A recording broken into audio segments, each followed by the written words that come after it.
स्वागत है आपका अपना प्यारा सा यूट्यूब चैनल तनवीर सर पर। दोस्तों, आज मैथमेटिक्स सीरीज का डे 15 है, यानी कि 15वां दिन है। और इसमें हम लोग भिन्न वाला क्वेश्चन यानी कि अंश और हर वाला क्वेश्चन पढ़ेंगे। यानी अंश और हर वाला जो क्वेश्चन पूछा जाता है ना, उसमें यानी उसका जो कॉन्सेप्ट होता है वो आज क्लियर होगा। और यह क्वेश्चन जो है आपके सामने, यह 2012 में भी फाइनल एग्जाम में पूछा हुआ था, तो चांस है कि इस बार पूछेगा जरूर। बीच में भी एक बार पूछा हुआ था, लेकिन इस बार भी पूछेगा ये क्वेश्चन।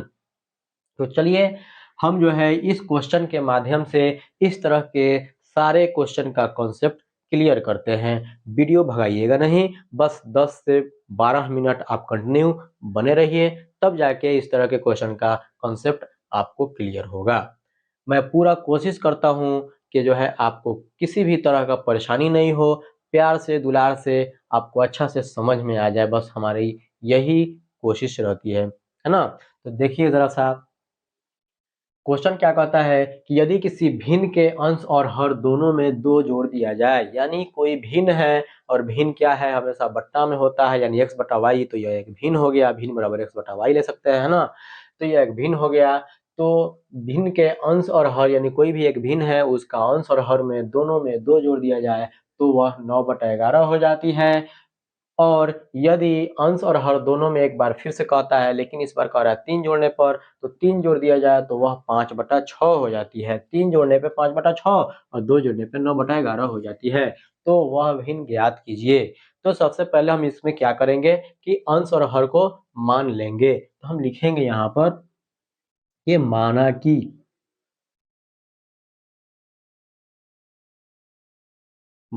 कि अंश इज इक्वल टू एक्स तथा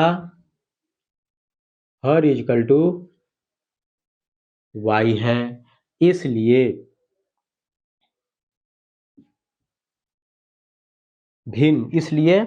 भिन्न इजकल टू, आपको पता है भिन्न बराबर फॉर्मूला होता है अंश बटा हर।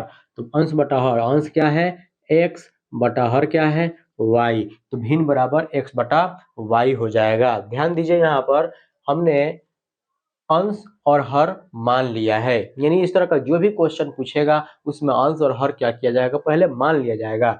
और भिन्न बराबर होता है अंश बटा हर, इसलिए भिन्न बराबर लिखा जाता है x बटा वाई। अब हम चलते हैं अकॉर्डिंग टू क्वेश्चन। ज्यादा बात हम नहीं करेंगे क्योंकि यह क्वेश्चन थोड़ा लंबा है ना, इसलिए बीच बीच में बात की जाएगी। पहले कंटिन्यू हम करते हैं क्वेश्चन को।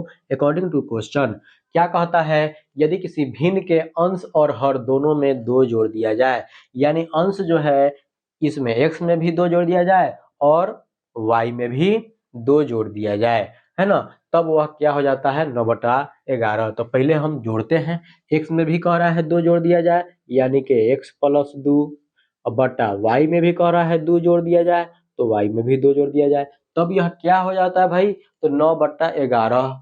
तो लिख देंगे इसके बराबर में यह 9/11। क्वेश्चन यही कहा यदि भिन्न जो है उसके अंश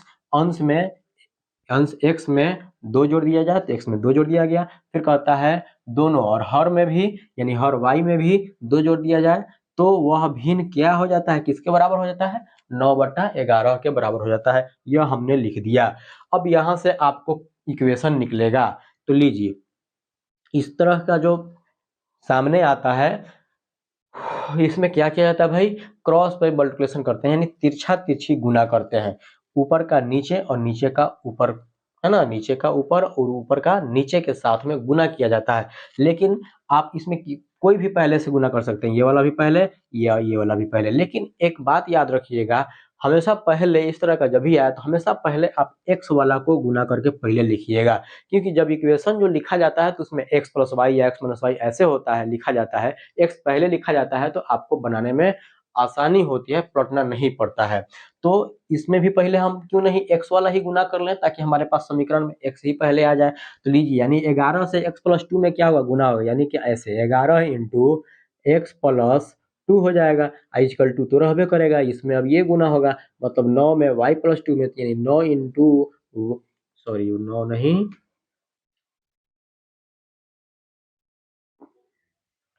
9 इंटू वाई प्लस 2 हो जाएगा ये वाला, है ना। अब गुना करेंगे, इसमें हम गुना कर लेते हैं। तो 11 में x से गुना होगा बारी बारी से, तो 11 है x प्लस 11 दूना 22 इजिकल टू 9y प्लस 9 दूना 18। अब फिर ध्यान दीजिए इधर, यह है 11x। अब ये y को इधर बुला लीजिए, तो यह प्लस वाई इधर आएगा, बराबर के पहले आएगा, तो ये हो जाएगा -9y इजिकल टू ये है 18। ये प्लस 22 उधर भेज दीजिए, क्योंकि ये इसके जाति का है इसलिए उधर चला गया। ये समीकरण में x और y होता है चौरासी वाला, इसलिए इधर लेके आ गए, तो 22 उधर जाएगा, प्लस 22 तो -22 हो जाएगा यहाँ पर, है ना। ये प्लस 22 हो गया और ये -22 हो गया उधर जाकर। अब देखिए 11x minus 9y is equal to 18 में से 22 घटाइएगा तो -4 हो जाएगा। 22 में से 18 घटाते तो 4 होता, लेकिन ये कम में से ज्यादा घट रहा है इसलिए -4 हो गया, है ना। अब लीजिए 11x minus 9y is equal to -4, ये हो गया हमारा समीकरण 1 हो गया। यहां से एक समीकरण हमको मिल गया। अब देखिए चलते हैं फिर हम पुनः पुनः का मतलब दोबारा जरा सा क्वेश्चन पढ़ते हैं भाई। दोबारा क्वेश्चन कहता है यदि अंश और हर दोनों में 3 जोड़ दिया जाए। इस बार क्या कहता है, ये जैसे जोड़ा गया था, लेकिन इस बार कहता है दोनों में 3 जोड़ दिया जाए, यानी x में भी 3 जोड़ दिया जाए और y में भी 3 जोड़ दिया जाए, तब यह कितना हो जाता है भाई 5/6। ध्यान दीजिए, x में भी 3 जोड़ दिया जाए और y में भी, यानी यदि अंश और हर दोनों में 3 जोड़ दिया जाए, दोनों में 3 जोड़ दिया गया, तो यह 5/6 हो गया। चलिए इसका जो है कैलकुलेट कीजिए इसको आप। तो x वाला पहले हम कैलकुलेट करेंगे, तो उसी तरह से गुना होगा ये भी, मतलब इसमें गुना होगा एक बार, इसमें गुना होगा तो 6x हो जाएगा। अब डायरेक्ट गुना कर रहे हैं, यहाँ पर एक बार लिख दिए हैं, देखिए ऐसे ही होता है यहाँ गुना। तो 6x आप भी लिख सकते हो डायरेक्ट, यहाँ अगर आता है तो आप भी डायरेक्ट ये वाला लिख सकते हो, है ना। तो 6x प्लस 6 तिरका 18 इजकल टू 5 में y से गुना होगा y वाला, अब तो 5y हो जाएगा। अब प्लस 5 तिया 15। अब लीजिए यहाँ ये हो जाएगा 6x, ये प्लस 5y इधर लाइए तो ये हो जाएगा -5y इजकल टू इधर बैठा है 15, ये प्लस 18 उधर जाएगा तो क्या हो जाएगा -18 हो जाएगा। कोई दिक्कत नहीं। चलिए अब 6x minus 5y is equal to 18 में से 15 घटाते तो 3 होता, लेकिन ये 15 में से 18 घटा रहे हैं तो यह -3 हो गया। और इस तरह से हमारे पास मिल गया समीकरण 2, यानी 6x minus 5y is equal to -3 हो गया, -3 हो गया। यह हो गया समीकरण 2। अब देखिए इसमें जो है यह 6x माइनस 5y, इसमें है 11x माइनस 9y, दोनों में कोई संतुलित नहीं है। अब संतुलित कीजिएगा तो लंबा प्रोसेस हो जाएगा, यानी कि विलोपन विधि से बनाइएगा तो लंबा प्रोसेस हो जाएगा। तब इस तरह के क्वेश्चन को आप सबसे अच्छा है कि प्रतिस्थापन विधि से बना दीजिए, विलोपन विधि से छोड़ दीजिए। प्रतिस्थापन विधि से देखते हैं, यानी कि समीकरण 1 से, चूंकि समीकरण 1 से, समीकरण 1 कितना है भाई, तो 11x है। 11x minus 9y is equal to -4, यही ना है समीकरण 1। अब 11x यहाँ निकालते हैं हम, 11x इजकल टू -4, -9y उधर भेजिएगा तो +9y हो जाएगा, यही ना। अब देखिए जरा सा, यह 11x इजकल टू है +9y, तो आप पहले लिख सकते हो आराम से, क्योंकि ये प्लस है तो प्लस पहले लिख सकते हो, माइनस बाद में भेज सकते हो। तो +9y, ये -4 उधर भेज सकते हो आप, तो ये हो जाएगा -4। यह 11 में x क्या है, गुना है, तो 11 उधर जाएगा तो क्या हो जाएगा भाई, भाग हो जाएगा कि नहीं हो जाएगा। तो सीधे हम लिख सकते हैं इस तरह से, x is equal to +9y minus 4/11, यानी यह x का वैल्यू क्या आ गया हमारे पास 9y माइनस 4/11। अब x का वैल्यू समीकरण 2 में जरा सा रखिए, क्योंकि प्रतिस्थापन विधि में एक में से निकाला जाता है तो दूसरा में रखा जाता है, दूसरा में से निकाला जाता है तो पहला में वैल्यू रखा जाता है ना। आपको हमने बताया है पहले वाला वीडियो में विलोपन विधि या प्रतिस्थापन विधि, जिसमें हमने पढ़ाया है। चलिए इसमें लिखते हैं, अब समीकरण, इसमें 2 में ये 1 से निकला है इसलिए 2 में रखाएगा। अब समीकरण 2 में किसका मान, तो x का मान रखने पर समीकरण 2 कितना है भाई, तो समीकरण 2 देखिए, यहाँ समीकरण 2 हम यहाँ क्या करते हैं, लिख लेते हैं ताकि कंफ्यूजन नहीं हो। तो 6x माइनस, यही है समीकरण 2, 6x minus 5y is equal to -3, ये हो गया हमारा समीकरण 2। हम यहाँ इसलिए लिखे हैं ताकि कंफ्यूजन नहीं हो, इधर का उधर नहीं हो। जरा से देखिएगा, अब पता नहीं इस पे हटेगा कि नहीं, नहीं हटेगा तो मिटाया जाएगा इधर। फिलहाल अभी देखिए, तो 6 यहाँ देखिए, तो 6 इंटू एक्स है, एक्स का मान यही ना आया है यहाँ, तो एक्स का मान क्या आया है भाई, तो 9y, तो लिखिए 9y -4 बटा क्या है भाई 11, तो हमने लिख दिया 11। चलिए, तो 6x का तो हो गया काम यहाँ, -5y इजिकल टू -3, ये हो गया -3। अब जरा से इसको कैलकुलेट किया जाए, तो 6 में 9 से गुना कीजिएगा, ये ऊपर गुना होता है आपको भी पता है, तो 6 9 54, तो 54y अब माइनस 6 चौका 24 और 24, तो इतना बटा क्या हो गया यह 11, अब माइनस ये है 5y इक्वल टू -3।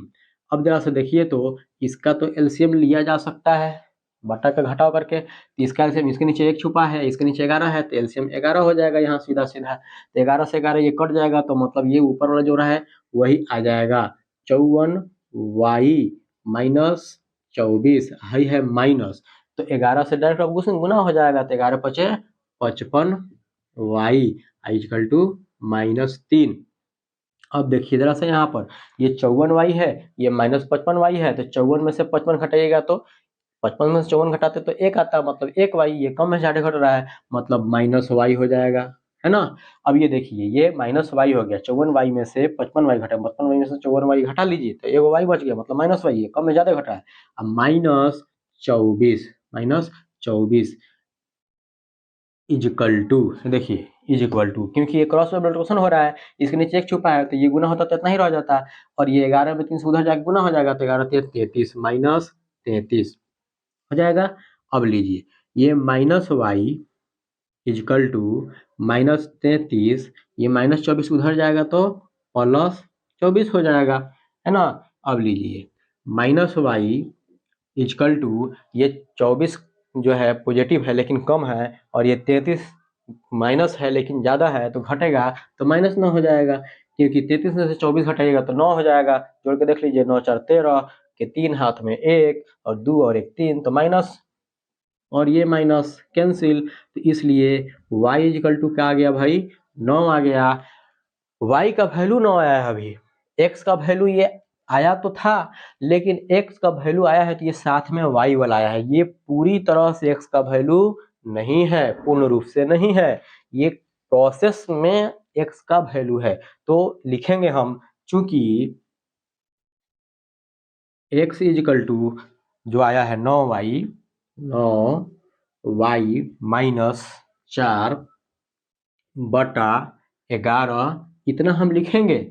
अब बराबर में देखिए, बराबर में 9 गुना y का मान कितना, 9 -4 बटा 11, यहाँ ध्यान दीजिए अब फिर एक बार, तो 9 9 81 -4 बटा 11, है ना, 9 9 81 -4 बटा 11। तो यहाँ ध्यान दीजिए, आपके पास क्या आ जाएगा, यहाँ देखिएगा जरा सा,